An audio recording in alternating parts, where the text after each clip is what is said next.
Good morning to all of you. Today we are going to start with our next taxonomical rates which are used to save our diversity or biodiversity. Yes, so till now we have seen what is herbaria, what is herbarium, what is botanical gardens. Okay, this is for the collection of हम बोल सकते हैं अभी तक हमने plants के बारे में उसकी डाइवर्सिटी को प्रिजर्व करने के बारे में हमने पढ़ा. Now we are going to certain animals की तरफ हम जा रहे हैं जहाँ पे हम आज पढ़ने वाला है. Today's topic is museum. Yes, so museum is very much familiar to the childrens. Yes, हम कई बार म्यूज़ियम में जा चुके हैं. म्यूज़ियम इज़ व्हाट कि एक प्लेस रहता है जहाँ पे सारे एनिमल्स और प्लांट्स को क्या किया जाता है, प्रिजर्व करके रखा जाता है. यस, अब आप देखते होंगे कई बार आपने म्यूज़ियम में देखा होगा या कई बहुत सारे लैब्स होती हैं या कई कई बार आप हॉस्पिटल्स जाते हैं तो आप देखते हैं कि वहाँ पे कुछ एनिमल्स को या कुछ प्लांट्स को या कहीं पे कुछ अगर हॉस्पिटल जाते हैं तो कहीं कुछ बॉडी के पार्ट्स को प्रिजर्व करके रखा जाता है. Yes, so it is the preservation of the plants and animal in the museum. Yes, or the collection of preserved plants and animal in a museum. So what he वहाँ पे उन लोग आप देखोगे एक लिक्विड के अंदर उसको प्रिजर्व करके रखते हैं. So that liquid is the formalin. That liquid is the formalin which is 10 to 40% formaldehyde. 10 to 40% formaldehyde. 10 to 40% formaldehyde का मतलब होता है कि अगर हम 100 ml की बात करते हैं, हमें 100 ml कोई भी सॉल्यूशन बनाना है 100 ml का, तो अगर उसमें बोला गया है कि 10% या 40% आपको बनाना है, मीन्स क्या करेंगे हम 10% हमारा फॉर्मेल्डिहाइड जो भी रिक्वायर्ड सॉल्यूशन है वो लेंगे और उसमें हम जो 90 ml क्या डालेंगे, उसमें वाटर, डिस्टिल्ड वाटर डालेंगे.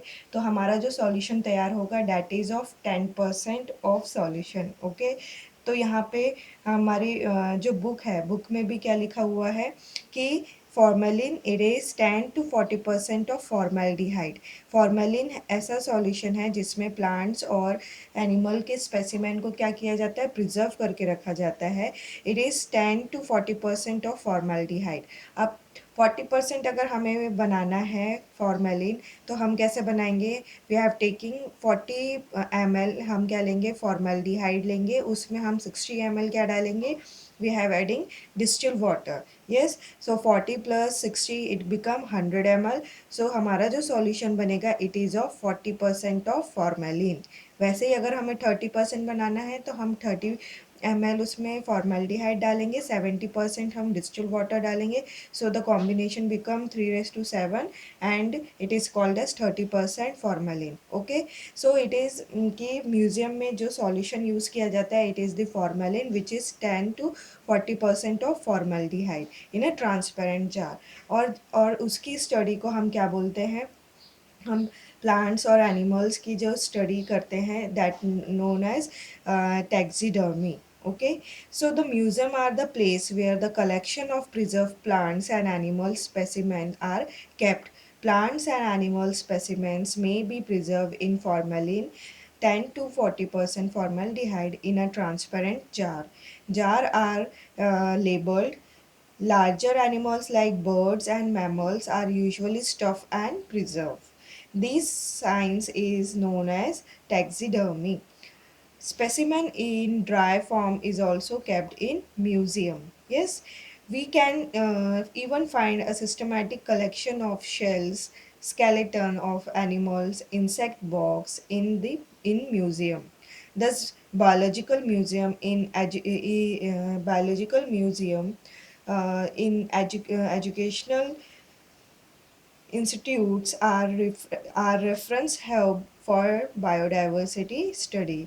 सो आपको यहाँ पे एक पिक्चर दिया हुआ है जिसमें उन्होंने म्यूज़ियम के बारे में बताया है. यस, म्यूज़ियम का पिक्चर है जिसमें आप देखेंगे डिफरेंट बर्ड्स आपको दिखाई दे रहे हैं और ये सारे यहाँ एक एनिमल दिखाई दे रहा है. These are preserve and it is use for the further आपकी स्टडी के लिए, आपकी बायोलॉजिकल टेक्सोनॉमिकल स्टडी के लिए यहाँ पे हम इसको यूज़ कर सकते हैं. Yes, so This is a simple topic of museum. So next we see what is main, अगर हम बात करते हैं तो what is in situ and what is ex situ conservation. Like in situ this, and here ex situ conservation. Yes. So normally हमें देखते हैं कि जब बायोडाइवर्सिटी है हमारे कंट्री में, या आपके देखोगे आजू बाजू सराउंडिंग में, तो दैट बायोडाइवर्सिटी इट इज़, उसको बहुत ज़रूरी हो गया है कि वी हैव टू मेंटेन, उसको स्टेबल रखना बहुत ज़रूरी है. यस. उसको हम आगे, अगर हम बहुत ज़्यादा पॉल्यूशन बढ़ रहा है, पॉपुलेशन बढ़ रही है, अगर हम ऐसे ही धीरे धीरे पॉपुलेशन बढ़ती रही, आगे हम सारे ट्रीज़ को डिस्ट्रॉय करते जाएंगे और वहाँ पे हम बिल्डिंग्स बनाते जाएंगे, तो इससे क्या होगा, हमारा जो नेचुरल हैबिटेट है वो डिस्टर्ब होगा. यस. सो जो एनिमल्स है, प्लांट्स है, उनको प्रिजर्व करने के लिए दे आर यूजिंग, कि हम जहाँ पे देखते हैं कि बहुत ज़्यादा अमाउंट में हमें बायोडाइवर्सिटी दिखाई देती है, लाइकवाइज वेस्टर्न घाट्स, अगर हम जाते हैं, आप कश्मीर के तरफ जाएंगे तो वहाँ पे आप क्या देखेंगे कि आपको डिफरेंट काइंड्स ऑफ वैरायटीज़ देखने मिलेगी. वेस्टर्न घाट्स में आप जाएंगे, आपको डिफरेंट वैरायटीज़ देखने मिलेगी. आप मुंबई से गोवा की तरफ का जो प्लेस है, आप अगर उसको मैप में देखेंगे, so it is also a place where the various kinds of variety of plants and animals are available. So at that time हम क्या करेंगे, हम ऐसा तो नहीं हो सकता हर जगह कि हर प्लांट को हम लेके आए और उसको हम बॉटनिकल गार्डन में जाके लगाए और उसकी वैरायटी, क्योंकि हर प्लांट, एक प्लांट का स्पेसिफिक टेम्परेचर होता है, वो वही टेम्परेचर पे रह सकता है. स्पेसिफिक आप बोल सकते हैं हैबिटेट होता है, उनकी सॉइल क्वालिटी अलग अलग होती है सभी की. So in that condition what we have to do, so हमें क्या करना है, we have to conserve plants and animal in their natural habitat. हम क्या करेंगे कि हम उस उतना एरिया को कवर कर लेंगे कि it is not for their, हम उसमें नहीं एंटर कर सकते. जैसे कि हम देखते हैं, अगर आपके आजू बाजू में भी कान्हा नेशनल पार्क है. यस, वी हैव सीन, बहुत सारे आपको दिखेंगे अभयारण्य रहते हैं. यस, पेंच है. तो ऐसे जो नेशनल पार्क्स है, तो they are the natural habitat. वो कैसा है कि वहाँ पे एक जो हमें पता है कि ये ऐसी लोकेशन है जहाँ पे मैक्सिमम वैरायटीज़ और डाइवर्सिटीज़ हमें देखने मिल रही है, प्लांट्स की, एनिमल्स की. तो in that condition we are surrounded that area and it is prohibited और restricted for other curricular activities. जैसे कि हम उसमें से कोई प्लांट का कुछ तोड़ नहीं सकते, हम वहाँ पे चोरी नहीं कर सकते, हम एनिमल्स को मार नहीं सकते. यस. हम प्लांट्स, वहाँ पे कुछ इम्पॉर्टेंट या एसेंशियल प्लांट्स होंगे, हम उनको ले नहीं सकते. So all these prohibition is there. Yes. So it is only for the natural, for the plants and animal only. That place is only for the plants and animal. Yes. अगर वहाँ पे एक सागवान का पेड़ भी होगा, अगर वो सागवान का पेड़, अगर हम बात करेंगे उसको, अगर हम बेचने जाते हैं बाहर, it has very much value. But अगर वो उस सेंचुरीज़ में है, या बोलो उस अभयारण्य में है, तो इट इज़ कि वो ऑफ ज़ीरो वैल्यू, वो सिर्फ वहीं पे रहेगा, जितने साल जीना है वो जिएगा, और वहीं पे वो with the help of the decomposer वो डिकम्पोज हो जाएगा. Yes. So it is the natural habitat. अगर हम अपने नेचुरल हैबिटेट में ही एनिमल्स को और प्लांट्स को वहाँ पे रख रहे हैं, then it is called as in situ conservation. Then it is called as in situ conservation. In मतलब जैसा है वैसा ही, in situ conservation. Yes. Next अगर हम बात करते हैं ex situ conservation, like zoological parks. हम ज़ू में कई बार गए होंगे आप लोग. ज़ू में आपने देखा कि हम जो एनिमल्स है या प्लांट्स है, उनको क्या रख रहे हैं, आर्टिफिशियल कंडीशंस में रखते हैं. यस. आर्टिफिशियल बोलिए या फिर आप उनके नेचुरल हैबिटेट से हटा के हम उनको एक जो आर्टिफिशियली लोकलाइज ऐसा एरिया बनाया है उनके हैबिटेट के तरह, वहाँ पे उनको रख रहे हैं. Yes. That you called as the ex situ conservation. It is for the taxonomical studies. हम उनके बिहेवियर के बारे में वहाँ पे पे स्टडी कर सकते हैं, उनका लाइफस्टाइल कैसा रहता है उसके बारे में हम स्टडी कर सकते हैं. So for that purpose we are going to kept some animal in the artificial habitat that is called as the ex situ conservation or in the form of zoo. Yes, so see, biodiversity is the degree of variation of life forms in an ecosystem. Biodiversity is essential to maintain ecological stability. The extent of complexity and density of diverse biodiversity can be regarded as a measure of health of an ecosystem. Yes, it is the, अगर हम biodiversity को maintain रखते हैं उससे हमारा ecosystem है वो maintain रहेगा. एक ऑर्गेनिज्म भी अगर इस इकोसिस्टम से हमारा, आपको पता है कि एक भी अगर ऑर्गेनिज्म की पूरी डेथ हो जाती है तो it will affect the whole ecosystem. Yes, पूरा फूड चेन डिस्टर्ब हो जाता है. सो इट इज़ कि हमें we should maintain some ecological stability के लिए हमें उनको क्या करना है, मेंटेन करके रखना है. सो population explosion and over exploitation of resources has resulted in loss of biodiversity at an alarming rate. Conservation involves attempting to slow down, stop, or even reverse the loss in a natural habitat of organism. This is known as in situ conservation. Yes, conservation involves attempting to slow down, stop, or even reserve the loss in the natural habitat of an organism. This is known as in situ conservation. Why does the loss of biodiversity matters? For many people, it is simple moral or ethical issue. We share our planet with huge range of other organisms and we have no rights to harm them. Yes, biodiversity helps to maintain stability in ecosystem. Loss of one variety of an organism can affect entire ecosystem.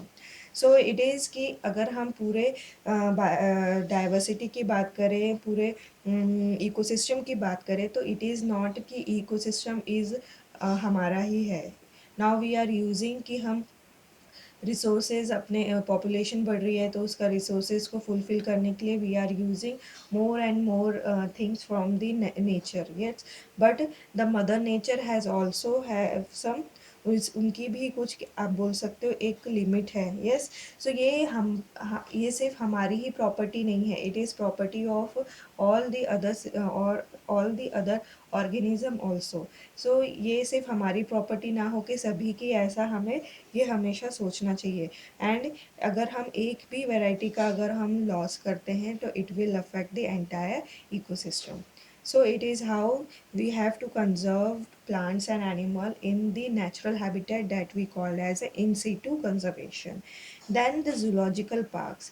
Zoological parks, generally known as zoo, is a place of interest for common men. Yes, in zoo, wild animals are kept in captivity.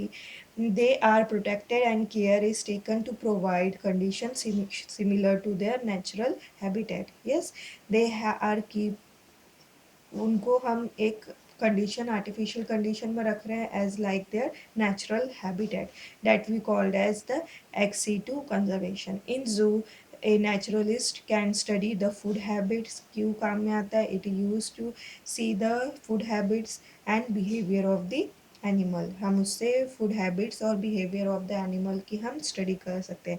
So it is the in situ and ex situ conservation that is अभी तक हमने देखा. We have seen museum, then in situ and ex situ conservation. Sometimes you always, हम देखते हैं कि कई बार यहाँ पे flora manual, monographs, catalogues are some other tools for maintaining the biodiversity record. अगर हम देखेंगे कुछ चीज़ें और भी यूज़ की जाती हैं कि जिससे हम बायोडाइवर्सिटी के रिकॉर्ड्स को मेंटेन कर सकते हैं. So that is the flora. Flora, it contain the actual account of habit and distribution of plant of a given area. It provide index to a plant species. मतलब आप बोल सकते हो एक तरह से ये आपको पूरा इंफॉर्मेशन देगा जिसमें आप एक प्लांट के हैबिटेट, उसके डिफरेंट डिस्ट्रीब्यूशन के बारे में, बट इन पर्टिकुलर एरिया में क्या उसका हैबिटेट है, क्या उसका डिस्ट्रीब्यूशन है, इसके बारे में आप क्या कर सकते हो, स्टडी कर सकते हैं, आपको वहाँ से इंफॉर्मेशन इजीली मिल सकती है। These are the natural things अभी तक हम जो देख रहे थे, बट यहाँ पे हम क्या देख रहे हैं, जो हमारे पास डेटा अवेलेबल है उसकी हम बात कर रहे हैं। So it is in the form of flora, manuals, monographs and catalogs. These are the some of the tools which are maintaining the records या biodiversity records को ये maintain करते हैं। सो फ्लोरा की अगर बात करें तो जैसे हम फ्लोरा एंड फोना बोलते थे, तो जो फ्लोरा है it is related to plant, and यहाँ पे हम क्या कर रहे हैं, उसके हैबिटेट और उसकी distribution of plant in a particular area, उसके बारे में हम इससे इंफॉर्मेशन ले सकते हैं। Then manual, it provide some of the species के बारे में हमें इंफॉर्मेशन प्रोवाइड करेगा। यस। मोनोग्राफ की अगर बात करें, so it is provide information of any taxon, मतलब कोई जीनस हो गया, कोई फैमिली हो गया, उससे रिलेटेड अगर हमें कोई एक पर्टिकुलर स्पीशीज़ के बारे में ही अगर समझना है, पढ़ना है, तो उसके बारे में हम कहाँ से देखेंगे, we have to see in the monograph. Then catalogue, it provide it help in identification of an organism. हम कैटलॉग रहेगा, उसमें पिक्चर्स हो सकते हैं, तो हम अगर इजीली आइडेंटिफाई कर सकते हैं कि अगर हमें कोई नया ऑर्गेनिज्म या कोई चीज़ नई मिली है, तो उसे इजीली आइडेंटिफाई करने के लिए we are using the catalogue. Catalog are some other tools for maintaining the biodiversity records. So flora is the plant life occurring in a particular area on time. कौन कौन से plants एक particular area में available है, that is the flora. A monograph describe any one selected biological group where a manual, कोई भी एक biological group के बारे में अगर हमें इंफॉर्मेशन चाहिए तो वो कहाँ से मिलेगी, it is from the monograph. Then where as manual provide information, yes, manual से हमें एक सीधी सीधी इंफॉर्मेशन मिल सकती है। And keys about identification of species and found in a particular area, so it is given by this manual, कि हम उसकी इंफॉर्मेशन या फिर उसकी आइडेंटिफिकेशन के बारे में, हमें पर्टिकुलर एरिया में उसके आइडेंटिफिकेशन के बारे में स्टडी करना है, तो we have easily found in the manual. So these are some other taxonomical tools which can maintain the biodiversity record. Now come to the biodiversity park. See here one of the picture of zoo. Okay. Now see biodiversity park. Biodiversity park means it is the area in the, आप बोल सकते हो आपके city के आसपास ही ऐसा area जहाँ पे हम क्या कर रहे हैं, सिंपल वहाँ पे हम बैरन लैंड है या फिर अनयूज्ड एरिया है, वहाँ पे हम क्या कर रहे हैं, एक इकोलॉजिकली, मतलब वहाँ पे आप सारी स्पीशीज़ को ग्रो कर रहे हो और वहाँ पे आप उनको रहने दे रहे हो, that we called as the biodiversity park. It is an ecological assemblage of species that form self-sustaining communities on degraded or barren landscape. For example, late Uttam Rao Patil Biodiversity Park, that is at the Goregar, Mahabaleshwar. This park is the best model for conservation of natural heritage in the urban landscape. कोई आपके आसपास, शहर के आसपास में ऐसा area जहाँ पे आप सारे प्लांट्स और एनिमल्स को वहाँ पे ग्रो कर सको, वहाँ पे इजीली वो रह सके, at that place you called as the biodiversity park. Systemic classification of living organism is helpful in understanding the interrelations. In order to understand interrelation between organism and maintain harmony on planet Earth, study of biodiversity is must. For that, we are using this biodiversity park. Okay, then the key. What is key? Key is a taxonomical aid used for classification of plants and animals. The keys are based on contrasting characters. One of the contrasting characters get accepted and other contrasting character is rejected. Okay. The statement in key is called lead. Normally, key are analytical in nature. Let us study about the collection of living organism in the next chapter. So what is की? अगर हम normally अगर बात करते हैं, की is the taxonomical, one of the taxonomical add. अब की अगर एज अ नेम इंडिकेट, की मतलब चाबी। अगर हमें कोई अननोन प्लांट मिला है, अब वो कोई अननोन प्लांट है या कोई अननोन एनिमल है, so what we have observe कि हम जो भी चीज़ हमें मिलती है नहीं, हम उनको जो हमारे पास ऑलरेडी चीज़ें हैं उससे हम क्या करते हैं, उससे हम उसको कितना वो सिमिलर है और कितना उससे वो डिसिमिलर है, उससे हम उसको डिस्टिंग्विश करते जाते हैं। लाइकवाइज अगर मेरे पास कोई एक नया ऑर्गेनिज्म आया और मैंने देखा कि इफ़ वी फॉर एग्जांपल एक नया ऑर्गेनिज्म आया, yes, let us consider a, okay. और ये समझिए कुछ ऐसी सिमिलैरिटीज़ है उसमें रहेगी या डिसिमिलैरिटीज़ रहेगी विद द जो एनिमल्स हमारे पास है, यस। अब हम उसमें दो कैरेक्टर्स की स्टडी करते हैं एंड वो कैरेक्टर्स कैसे रहेंगे, it should be contrasting character. Likewise अगर एक एनिमल मिला मुझे या ऑर्गेनिज्म मिला, हम देखेंगे कि इफ़ इट इज़ वाटर में रहता है या लैंड में रहता है, यस।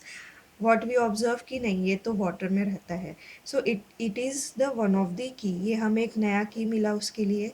और ये जो की मिला इट इज़ कॉल्ड एज, ये वाटर जो था हमें पता चला कि ये वाटर में रहता है।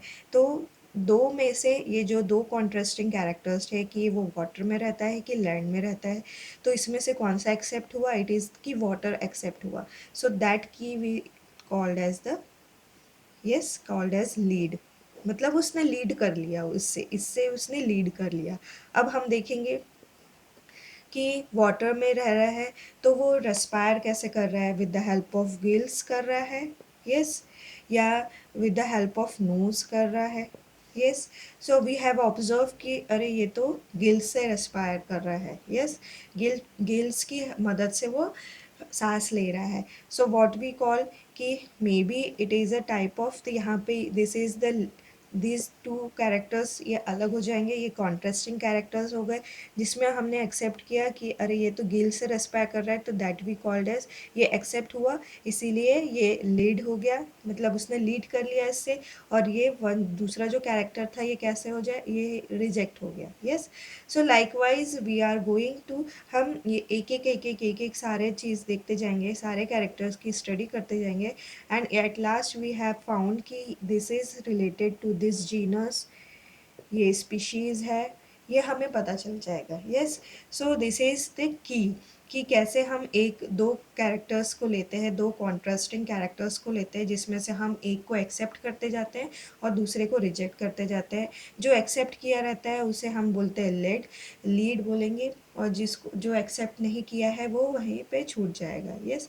सो likewise here the key is use. So Key is the taxonomical aid used for classification of plants and animal. The key are based on the contrasting characters.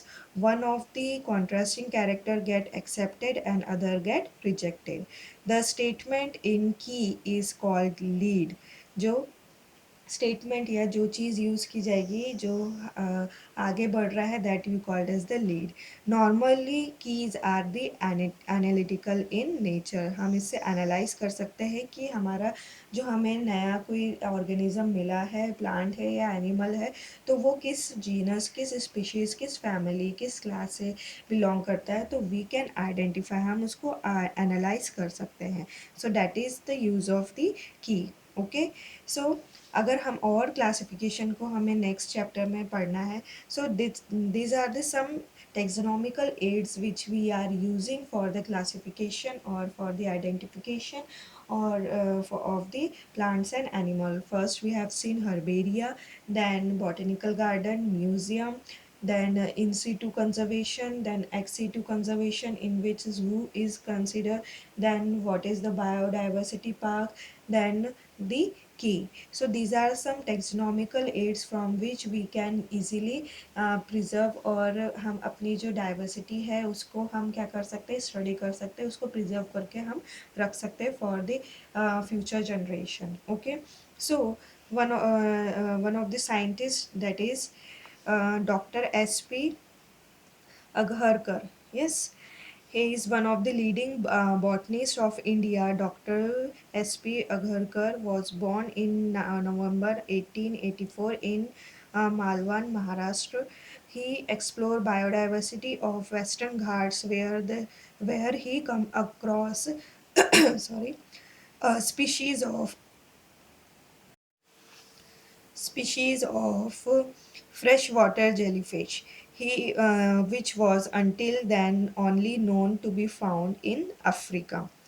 This finding was published in scientific journal Nature in 1912. Dr.